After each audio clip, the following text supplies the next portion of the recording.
I think Rune and I, we both love dry fly fishing. It's our big passion, and I think the combination of delicacy and accuracy, combined with the ability to choose the appropriate fly, are such an important part of dry fly fishing. And we've fished quite a lot all over the world, and what we're going to do today is condense all this knowledge that we've got and try to give something to you guys that you can take home with you, practical to fish. This is Rune Stokkebekk. I'm Christopher Rownes, and he's the trout master guy. So you take it over. Thanks for the warm words. Yeah. Now we want to take you on a little journey of dry fly fishing, starting with the tackle, and then we move on to how we use it, and then we go into some tactical river fishing tips, like choosing your position, your angle when you approach the trout, and then we will do some casting, spey casting, overhead casting, different kinds of styles. Exactly. Yeah. I want to start off a little bit to talk about the flies, because they are important. It's not only the driver, it's also the flies. When we tie on a fly, maybe you don't think too much about the nature of the fly you use. Do you adapt your casting style to what you put onto your leader, or don't you? It's very important when you're fishing, because a lot of beginners, I get these questions all the time. They are struggling that those big flies, they are creating a twist on the leader, or they struggle with the dry and dropper to cast. It's all about setting the mind to use that particular kind of fly. And selecting the fly also, and how it's dressed is also important of the success on the water. For instance, on my finger here, I have 3 different flies. This one is a quite heavily hackled traditional style of dry flies, where you have the hackle around the hook and the wings are up. It's almost like a classical dry fly. This one is a parachute fly, and here in the middle I have a smaller one like an olive, which have no hackle at all. And I think these different flies here, they represent kind of some major styles of flies. And when do we use these flies? Saying that they were all imitating the same kind of mayfly. So for this heavily hackled fly here, would be a fly that I would select for broken water like this. There are currents, there's a lot of movements in the water. This fly floats really well, sits high on the surface, and that could be a good fly for broken water where the trout have less time to look at the fly. And when fishing in these kind of situations, I tend to go up on the size on the fly as well, since the fly has short time to think. Here comes something big and good looking, let's grab it. And when I go down to fish on the stretches below, where the water comes down, I might change the tactics and put on something that is a little bit less dressed or a lot less dressed. So I think in general, if you have flies that are imitating the same kind of insect in different editions, some more materials, some less, it's a good thing. And for total flat water fishing, I use almost only hackleless CDC flies. There's not much on them at all. They barely float, but they serve the purpose when the fish is really picky. And when you come into fishing on picky trouts, as little as much on the hook is often the key, and downsizing as well is also a good trick. Present a fly that is one size smaller than the natural can be a good tactics. In general, our flies look a lot more spacious or bigger, massive than the real insects. So it has been a good tactic for me. I talked about casting and the different types of flies and adapting. When you have a rod ready? Yeah. Not the one with the fly on, please. Okay. I'll bring that one onto the water to show. I'll pick the flies out of my finger now. Yeah. can do some light demonstration about this. What I meant by adapting the casting to the fly is simply just chill down, take it easy, let things straight out. Don't try to make tight loops and cast fast. When you fish with a dry and dropper, a clink and dink, or a big bushy fly, you don't want high line speed. You don't need high line speed to present the fly. You can take it easy. You can open the loops like this if you want to, but at least take it easy. Let the line straighten out before you do this cast, and just calm down. And especially when you fish a rig of a dry and dropper, it's really important to take it easy. Otherwise they will at some point come together as one. And also swinging a little bit out can be a good thing. Like in the back cast, you swing a little bit out, which makes this kind of big loop. And what it does, it's just keep everything just tracking after each other, nicely swinging. They're not going to tangle if you take it easy.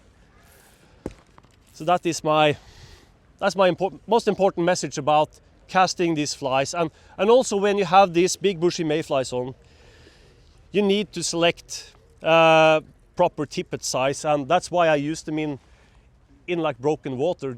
You cannot fish with like 3-pound tippet and a big bushy fly. It's going to twist. And you don't need that tippet in this water. In this water you can fish with a 5-pound tippet and it might be okay. Down there on the flat section, you need like 3 and 4-pound tippet maybe. So it's about adapting to the situation and the flies. We will not talk a lot about the gear, but we will mention something, and we will go through some leader setups and how we like to do it, and we will tell you why we do this. Obviously to catch more fish. So I'll go on to that for the next. The rod I've rigged up here is a 9/9 3-weight, a long dry fly rod. I like this one very much. I'm going to take out the whole leader. Can you pull it out so people can see the total length? Come on. Let it loose. It's there. Now. Just wanted to give you an idea of the length of the leader. This is the leader. So this is a setup with a 12-foot trout leader, power strike, and it's 4X. What's that? 5 pounds? Yeah. And I'm not only using that one. Here at the end of the tapered leader, I have a tippet ring of 2 millimeters. And after that one, I have a piece here that it's meant to be a good transition from the tip of the tapered leader. And then after that one, I have a long tippet of about 2 meters. And this, why do we use these kind of leaders? What's the advantage? The advantage is big, especially when you fish on trout that is spooky. I'm not saying that you should use this type of leader all the time, but if you can use it and it's convenient and it won't tangle in bushes and there's too little space and so on, it will give you more fish. And it also gives you really good, nice drifts on the river. We're going to go down to the river now and we will start showing you some casts. But first, treatment of the flies. Yes, come and hold the rod for me. Just some general tips on for fly treatments. Now comes the jingle, and now a word from our sponsors. Right? So, there's many floatants on the market. In general, I would see it's important that you get some kind of floatant that can work on as many types of flies as possible. A lot of us like to fish flies with CDC feathers, and they are a little bit, they can be a little bit tough to add floatant to if you don't have something that doesn't make them stick together. This one is really good. It's a liquid floatant from High and Dry, and it's a big, generous bottle. It might be more expensive than your regular gink, but trust me, it will last for a couple of seasons. So what we do, we just take the fly, let it soak up here, take it out. And now you could try to blow the excess off, but a way better solution is to have a rubber band on your vest or your shirt or somewhere you can have it. I have it here. You use this once. It's very good. You just cling the fly onto the band and play a little song. And what just happened? All the excess liquid got away. So now the fly is ready to go, and it won't make those bad looking oily thing on the surface. And also, using this one while you're fishing is brilliant. When the fly starts to look a little bit soaked up, just clamp it on, play a song, and you're back into action. That one is around now. Yeah. Yeah. We're going down to the river now. Do you want to come with the camera? Cut. Yeah. Just 2 seconds. Yeah. Do you put leader zinc on as well? Do you use that? Leader zinc? Yeah. Not normally. No. Not in this case. I sometimes do. If it's extremely hard. I have some stuff I can kind of matten down the tippet with, yeah. Just that everybody's here now, you can see this. The bot section of these leaders, when you see them in the shop, you always think, oh, it's way too thick, yeah? But this is the proof, look, because we spend so much time trying to get this beautiful transition of energy that carries on like a wave, look. Then it comes to the loop, and now these Guideline Power Strike leaders, they take the exact same form as the fly line, because they have quite a strong bot section. So when you see these like waves in the loops and stuff, it's not because of your casting usually, it's because that transmission of energy is just not working. Many people have fear of casting long leaders, but if the energy from the line is going all the way through like this, it's not difficult to cast these very long leaders of 18, 20 feet, even longer. Yeah? We're going to demonstrate that. And that's a really huge tip, because if you have a long leader and a very light tippet, it falls into coils, and then you can manipulate the fly line as you like, and you can get extremely long drag-free drifts. So that's a huge advantage. Yeah, and we also reduces the need of false casting close to the fish. You know, the longer the leader you have, the shorter a fly line outside the tip, which is a big advantage. And also, when you are sending the drift to the fish don't see the line when it's coming. Chris, what is your preferred way of connecting the leader to the line to ensure that you maximise that energy transmission? Oh, that's a good question. Well, the loop-to-loop is, of course, very, very handy. It's very, very handy, but sometimes they break, yeah? And I like to use the nailless nail knot. And believe me, if you're in New Zealand and you want to walk back to the car to get a new loop to put on your fly line, you know, it's better to do it on the spot. So it's very, very easy. You just take this bot section of the line, cross them over, and the only thing you have to learn is to turn your hand inwards like this, just one time. Just turn the hand towards yourself inwards, and I form a loop here. And then I take this through this loop 3 times. And I've tried everything, but this is still the best connection. And I've caught some big fish in Iceland with this one as well. And I never lost a fish here. Just 1 second, I'll do it again so I can see it, so I can make it really obvious. Look, you loop this over, take this through this loop 3 times. When it's through, this is the bit of the difficult part. Look, it forms like an 8. See that? And you make it long and long, and this is the difficult moment. You just pull it down like a sock. So you don't need a nail. You slide that to the end of your leader, or sorry, end of your fly line, and then you dig it into the coating, and that will take on exactly the same form, look, as the, you see that? That goes through the rings as well very, very easily if you're using long, but of course the most easiest is with a loop-to-loop connection. Yeah, or you can do as I do. I don't like the loops because they are rattling in the rings and are not going smooth up and down, and it can be crucial when you're fighting a fish on shorthand. Yeah. So you've cut that off really. So I just tie a clinch knot straight into the loop, and that's it. Of course, I ruin the coating of the loop. No warranties. Don't go there now and say, you heard this and are complaining. But you can do this many times.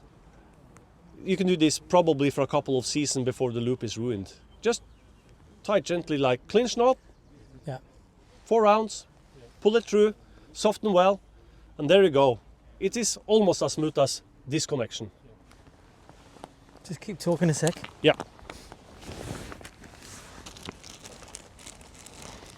You had a transition between the tapered leader Yeah. and your tippet. Was that just to bring it down? Yeah, I like to I like to scale it down step by step.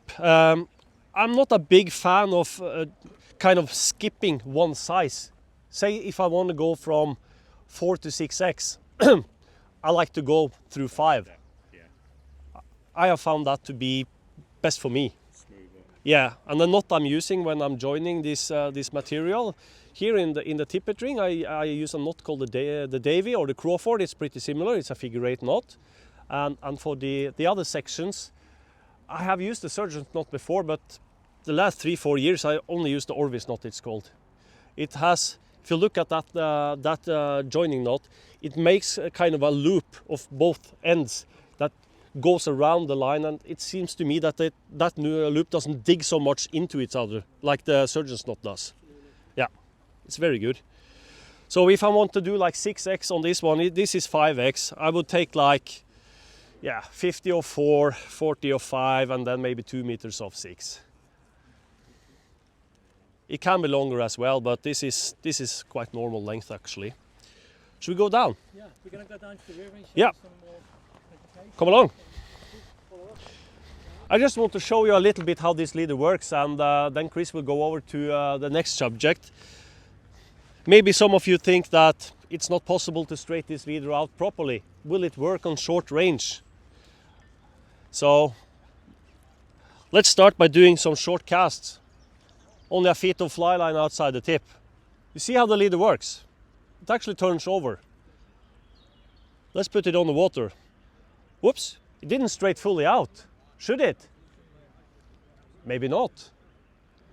One of the big advantages of a long leader like this, it's to improve the drift.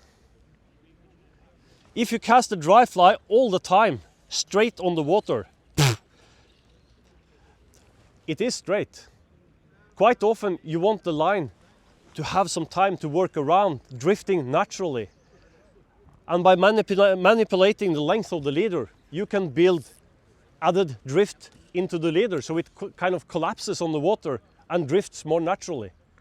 You don't have to present the fly line, the leader, dead straight on the water all the time. It's good that you quite often take it a little bit easier, let it collapse, make that little slack. Did you see that?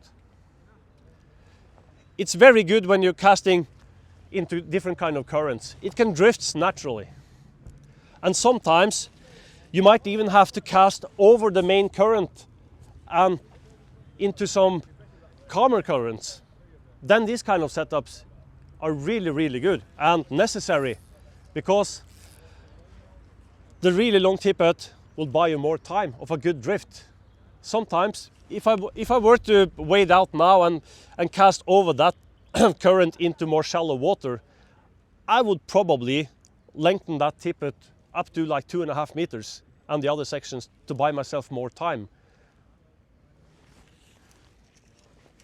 But it's flexible and it works on short range as well. It's not hard to get this one to turn over.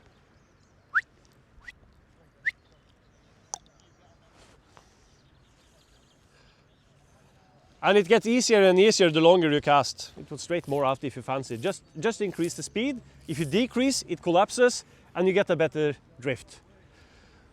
that's one way to kind of handle the situations. There, adding a little bit more slack, for instance.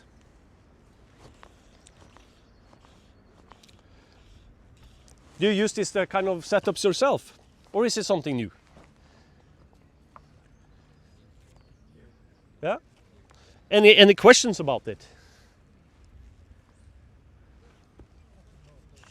Yeah, it catches more fish. I mean, again, let's say there's a fish out there just where the main current touches. It would be a good spot. And look how little fly line I have out of the rod tip now. When I go out there, the fly line is just here and the leader is almost 5.5 meters away. It's no way that that trout will see that fly line coming. So it's a very good tool. But I'm not saying you should use them all the time, but using them every now and then and be comfortable in using them will give you more fish for sure. I think that's the bottom line of that. Yeah. Is it transferable to still waters, that type of thing? What? Like still waters, like lochs and things? Oh yeah, I use them all the time myself. Yeah. I use more or less the same. I use the same leader when I'm fishing like a team of buzzers. It might not be so long as this one, but it will at least be 18 feet. And I build it up pretty similar. But I don't build more slack into the leader when I'm fishing the lakes, because then you want it more to be present dead straight. Yeah. Okay. Right? Yeah, absolutely. Talk a little bit about positioning. Yeah. I just wanted to add a little bit onto what Rune said, and I go into approach and some other things. But a lot of people are afraid of these long leaders. Yeah, and they just don't like. They want to fish only 7.5 foot, 9 foot. But if they're built up properly, I just wanted to show you this. Even if your forward cast is not working very well, it's quite difficult not to straighten these leaders. So if I do a really sloppy cast on the front cast here, look, it's still going to straighten. It's just the form of the leader, how it's built up. But once you build up a bit more confidence, you can straighten these leaders out quite easily. And the wonderful thing is, if I cast down here now, I can do all sorts of things here without the fly dragging. Sometimes we're taught that only a straight line cast is a good cast like this. But we've come to realize it's much better to have coils at the front with a bit of slack line, so you can underpower things and make it collapse. Very, very important. The next thing we wanted to talk about is approach, yeah, Rune? Yeah, we can take a quick one on approach before we move on to the next. It's quite obvious, you know. It's a wild fish. The way you approach it is extremely important. I think some of the best fishermen I've ever seen, they hardly ever go in the water, and they fish. First of all, they don't even make a cast. They just look for a long time. I think a great fisherman, Paul Proctor, he takes a long time for his presentation. He studies. So a fish is always looking forwards, of course. So you should try to keep down as low as possible, be as stealthy as possible. Try not to make too much noise with your feet. Sometimes the actual river dictates where you come from. You can't come from behind. You have to come from the front. So there you have to be extremely cautious and slow and wary. And with a long leader, you have a good chance of catching the fish. Yeah. Walk upstream, nice and slow, pay attention. Yeah. Especially now, it's kind of an interesting period in the rivers over here, because they have been flooded for quite some time. So you can find the trout in pretty strange places. And look at quiet water along the bank is often a good solution. So pay attention when you walk and keep a low profile. Don't walk fast. Exactly. And then observe. When you actually get to a fish, then usually what I see when I'm helping people try and catch fish, first of all, they make a couple of roll casts to stretch the line out, like this. And when the line's actually straightened, then they make an overhead cast like this, and they say, "Chris, there's no fish in this river," because they're all gone.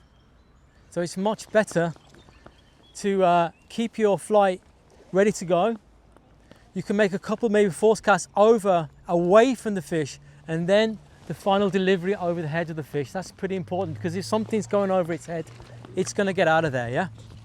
So it's very important to maybe flick off the water from your fly over this side and then present it overhead towards the fish. And then you have much more chance of catching that fish. Yeah. As long as you can avoid it, don't go straight at the fish, either with the cast or the drift. Try to get a good angle from the fly line to the side so that the fish don't see it. Okay, good. I think we'll carry on to the next one. Next thing's casting, and it's called fishing the clock. You want to can you come down a bit lower, maybe towards me? Does that work, Alvaro? I think this is such an underestimated thing. It's the ability to recognise the most advantageous position to get into for a fish. Sometimes you can't choose that because the trees or how the river's flowing or whatever. But there are some tips. It's called I call it fishing the clock, and you have to imagine I'm in the middle of a clock face here, and in front of me is 12 o'clock, and behind me is 6 o'clock. So now the river is flowing towards me, and there's a fish in front of me, directly in front of me. Many anglers cast the fly line over the head of the fish with a cast that goes straight ahead. Of course, that's going to scare him to death. So there's a very simple cast called the reach cast. You stop the rod with the forward stroke and just bring your arm to the right and keep it there. So I form my loop and I go to the right. Now the fly line is away from the fish. There's no leader and only the fly is coming down over his head. If I do this to the opposite side, look, it's simple. I just go to the left. Now the line is on my left side and this fly comes towards me and the fish doesn't see any leader or any line or much less anyway. So it's a simple reach to the side, to the right or to the left. Many times people make this reach cast, but they don't shoot line. So the cast is not long enough. So you can fix that by just shooting line here. Then you can make a really long reach cast to the side. So that's the 12 o'clock quadrant. That's from 10:30 to 1:30. Okay. Now the river is flowing like this. This is the quadrant from 1:30 to 4:30 here, out in front of me. If I just cast a straight line across like this, that fly is going to drag pretty quick. So now I'm going to use my reach cast here. I'll cast over your head. I'm going to reach over to the left. And this puts the fly line way upstream and you're going to get a much longer drag-free drift. So it's very simple. You just make the forward cast and go in the direction you want to change direction without getting any drag. So I cast up here and I want to go over there. I reach to this side and now you can mend downstream and you get a really long drag-free drift. Okay, now we're going to go further. So we're going to go now from 4:30 to 7:30. That's the downstream. This is the worst position because the fish is facing upstream. It can see you, but sometimes you just have to fish there. So there are a couple of casts. Look, first of all, as you're approaching, you want to be low. Knee pads help because you can get down really low. But I'm fishing downstream, so I'm at a disadvantage because the fish is facing me. So what you can do is, instead of making a straight line cast like this will drag immediately. You've got no chance. So it's much better to do a reach cast to this side and then feed line downstream like this. So it will drift down naturally. Or I can make this reach to my right. Pretty good. Or I can do two things together. I can make a parachute cast like this, look. Low back cast, high forwards cast. It will land in spaghetti, look. Really good, takes ages to straighten. And I can put two together. I can compound them together. I can do a parachute and a reach. And this thing will drift downstream without any drag for a long way. So that's the quadrant from 4:30 to 7:30, okay? Now I'm on the other side of the river. Now the river's flowing from right to left. And this nice guy here, look, with his green hat, he's my trout. if I cast straight ahead like this, I'm going to get dragged straight away. So I don't want that because that will drag the leader. So what I do at the last second is I reach to my right. This will land in front of his nose and it drifts down without any drag towards him. So the reach cast is extremely good. We've got a few more, look. If I cast sidearm like this really hard, the line will kick around, jack, in like a 90-degree angle. So I can put maybe two things together, do the sidearm cast, sack, and then a reach, and then the fly is way ahead of the fly line and you get a great drag-free drift. Drag is the enemy of a dry fly fisherman, so we try to counteract drag in all these directions.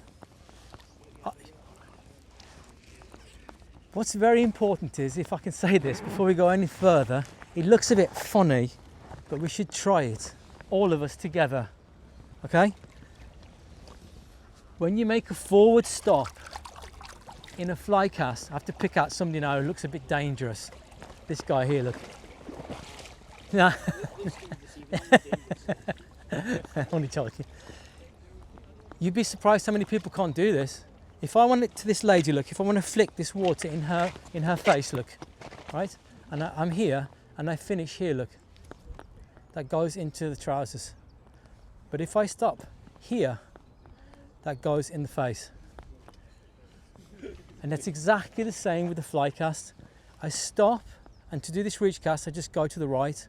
So if I could paint, look, her body, I stop here and I go around her nice body and back to the beginning and down.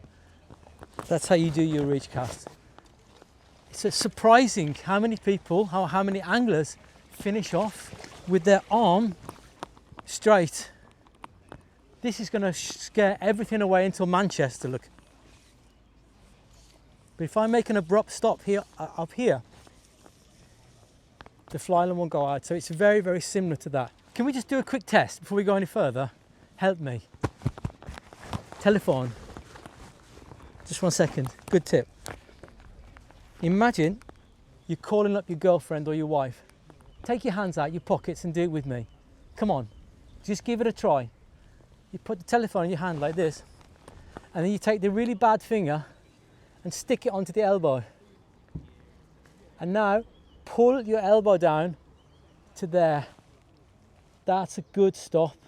So look, V is for victory, and L is for loser. Loser, look, total loser. No, don't stretch the arm out. It's really from the shoulder, look. That's it.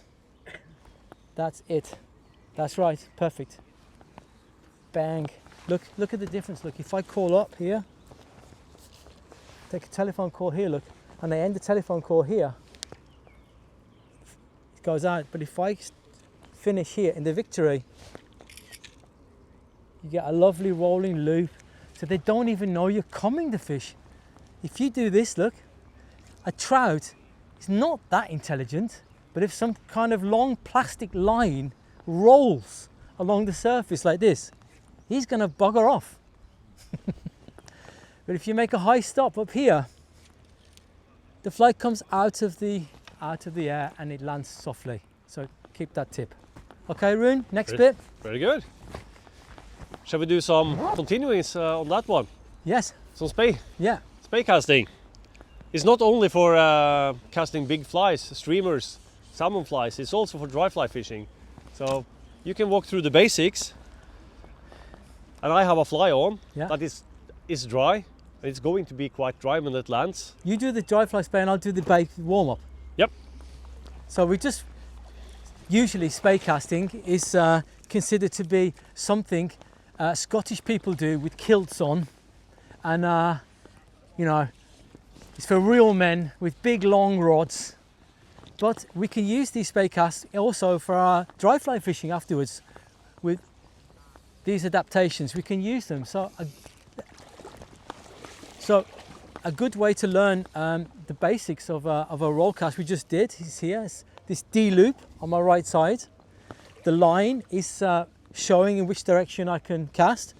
Very important is the rod should always be parallel or move forward parallel to this train track in front of me. Many people make this mistake and cross the train tracks. Then you need a new rod, or you get a new piercing in the ear. It's not so helpful.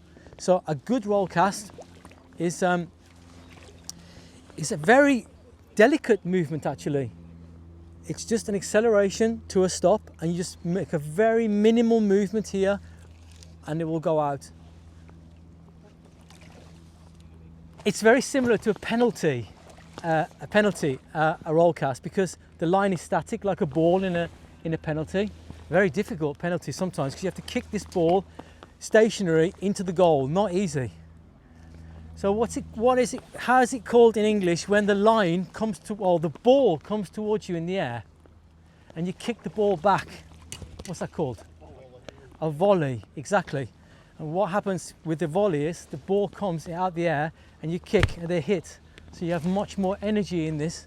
I have much more line behind me in my D loop and much less adhesion. This roll cast has got a lot of adhesion. I need this weight in my D loop to load the rod, but there's not much weight behind me.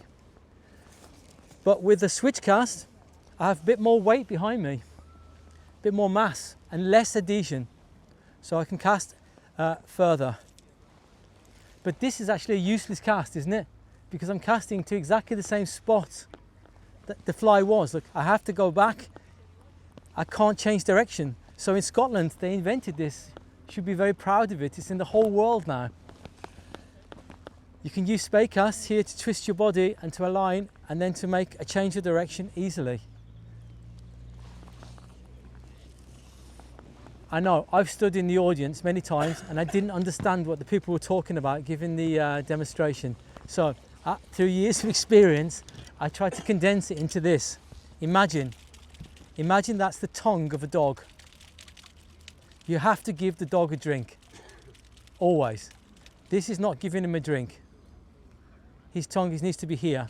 So that's number one, and I'm going to test you to see if you can get it. This is number one, just give the dog a drink. Number two is you lift the rod to the same height as your eyes. So what was number one? Give the dog a drink. Give the dog a drink. Lift it up to your eyes. Now, this is a funny bit of the demonstration. Here on my right side is a huge tiger. Here's the head, here's the back of the tiger, and he's looking upstream. With the back of my hand, I stroke this tiger, and he likes it so much that his tail goes up. And then I call up my wife in Switzerland and say, I'm coming home, darling, and I stop the rod and out she goes. So we put all that now together, quite simple. Give the dog a drink, lift it up to your eyes.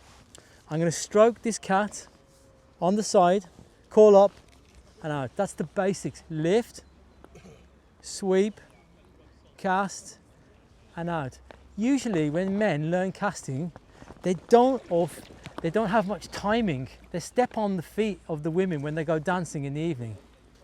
So to fix that, look, imagine between this one and this one, there are 3 counts. So it's 1, 2, 3. The cat is also 3.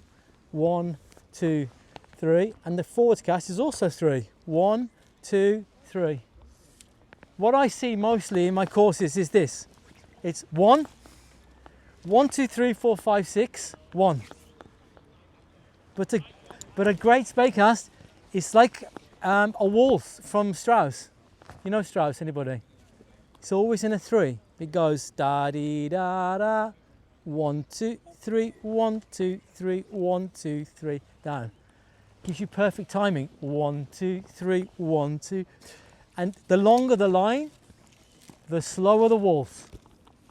So if I have quite a long line here out, just a second, a nice anchor here, it's da dee da da, 1, 2, 3, 1, 2, 3, 1, 2, 3. That's the basics that we need for changing directions. Rune. Did you look at the way the line landed in the anchoring when Chris was casting? Which part of the line is touching the water? What? Yes, just the fly and the tip, and this is the important thing when it comes to spey casting and trout fishing. Many people think you can't do it because you're spooking the fish. If you cast proper, you will anchor with just the leader and maybe the tip of the line, and it's not going to make that much noise. Not enough to scare the fish. Definitely. That's the thing. And practicing this and dare to use it on the water will give many good chances of catching the fish that you cannot do with a regular overhead cast. Bad casting scares fish. Yeah. So if you squash the cat or squash the tiger like this and put him into a split, he doesn't like it. So this is going down, look. Yeah. And then it crashes, and that's really scary for the fish. But if I continually rise up here, it's extremely delicate and doesn't make any noise. No. Tip goes up all the time. That's the important thing. Keep the tip going up. It doesn't have to go high up, but always continuing up until the stop. Must happen, and then you will anchor with the tip of the line. If you do this motion here, you're creating the belly and it lands like this, splashing. Usually if we're casting down here, and here's my trout again like this, look, I just wanted to show you this is really important. Here's my trout, the guy with the green hat, look. And I've come to the river, it's a beautiful day like today, and I'm really happy because sun is shining, the fish are looking up, and here's my trout, and behind me there are loads of trees, okay? This is a much smaller river, okay? Trees behind me, and here's my trout. The river is flowing, look, from my right to my left. So the line is fished out. So what does the usual fly fisherman do? Picks it up? No, actually he does this. He turns around and looks into the trees to see if there's a hole to put the line through. But instead of that, what does he see? Flies. Exactly, he sees a load of flies hanging there for the poor bugger who was there before him. Yeah, they're all hanging. Yeah, but shall I try that? So what I do is, I've got to do a few false casts like this to come around the curve. And then just as I'm about to get Mr. Green Cap here, it gets stuck in the tree and you rip it out of the tree and you go home depressed. Yeah? And then along the river, an hour later, comes a cheeky little English guy who saw this as a child on the River Dee. It was a guy in a kilt fishing on the River Dee. He didn't have any Gore-Tex because he's a real man. And he had this enormously long double-handed rod in his hand. And I saw that as a child and I thought, that's for the Scottish, it's not for other normal people. They were doing this lovely movement. But then he thought to himself, maybe I can get Mr. Greencap. So instead of doing all these false casts, he just brought the line around, anchored it here off the side here, and made a roll cast. So with one cast, I can catch him. Lift, sweep, anchor. So this is not just for people with two-handed rods, this is for spey fishermen, trout anglers as well. I love this cast, it's almost like Tai Chi, isn't it? It's the most difficult one, to lift and sweep and just turn, anchor very delicately and catch your trout. But Rune is going to show this next. Of course, if you do these sustained anchor casts like this drags the fly under the water, so a dry fly will drown, it won't swim. And that's been the dilemma for me for many years, because I love dry fly fishing. So spey casts are the realm of sink tips and big salmon flies and stuff like that, yeah? Yeah? So I was looking for years for a cast that could actually fix this situation, and my friend here is so good at it now, he's got to show it to you. Yeah, it's brilliant. Yeah, he's dying to do it. It's that nice. Show us, Rune. Show us how to do it. Yeah, it's a combination of different casts, and it kind of solves the problem with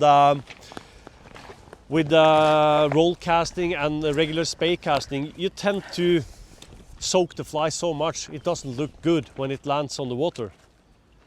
In many cases, you only get to dip the line once in the water before it's too wet. Twice could be too much, and those fibers in the flies, they just stick together and it doesn't look natural. So in order to overcome this problem with the construction of the fly is really good. it's the one that fish want. But I cannot roll cast or spey cast over and over and over again. That's the main problem. So what I normally do when I use this cast all the time for dry fly fishing. It's my most used cast when I'm spey casting. Typically when you come to the river or the lake, you start with a fly in your hand like this. And we take out some line. We want to cast a few meters. Work out some line. The trees all the way here. Not possible to do a proper back cast. The trout is out there. So the mission is to get that fly out to that trout in one cast, one touch with the water. So we can cast along the bank like this. It works perfectly. Nice here. So how to get it out to the trout in one touch? Well, we stop in the back cast, point at the trout, anchor, and we go out like this. And now it's out in the current. So it is a cast that is made out of 3 different casts. You have normal overhead casting, and then you have an aerial snake with a change of direction, and then you have a regular spey cast with a single hole on the way out.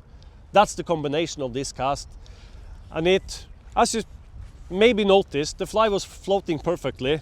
I mean, this is a clean camera, it's floating pretty good anyway, but at least it's visible. We're casting along the bank, nice and low. Stop, get high up and out to the fish. The wind is a little bit nasty here. I'm not really keen on casting long in case somebody get this fly on them. But if you want to practice this cast, it's not really hard, but it's easier to put together if you do just a little landing before you do the thing with the snake roll. If you can make these circles like this or this way, then you're good to try it. If you want to practice in the back cast, put it down like this. And now we have all the time in the world. Come up now, point at the fish and make the cast. You can do it really nice and slow, and that's quite important when we are spey casting. It's the slow casts. You have all the time in the world. As long as that D-loop doesn't fall into the water, you're good, and you have plenty of time. So taking it slow is a good thing. Put the line in the back cast there. Trout is over there. Come up, point at the trout, come back, and here we go. It's not much more complicated than that.